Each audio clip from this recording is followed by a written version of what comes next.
This is a rough one. Cristiano Ronaldo, and I actually heard about this yesterday. Shout out Alfredo, by the way. I guess he had twins. He had twins, and it was one of them ended up dying.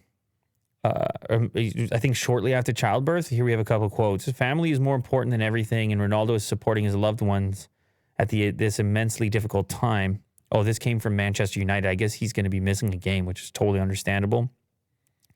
As such, we can confirm that he will not feature in the match against Liverpool at the Anfield on Tuesday evening, and we underline the family's request for privacy.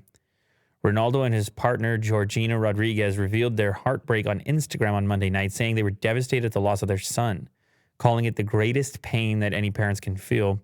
It is with our deepest sadness we have to announce that our baby boy has passed away. It is the greatest pain that any parents can feel. Only the birth of our baby girl gives us the strength to live this moment with some hope and happiness.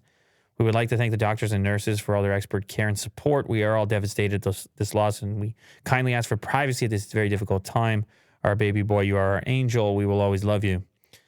Yeah. Obviously, tough situation. You're having twins. And I don't know if it's there's more likelihood of complications when you have twins. I'm not sure. I presume that might play a factor. Either way, you send a positive energy in that direction, because that's certainly I mean, I have kids. This is an impossible circumstance, brutal circumstance. Mm-hmm. You know?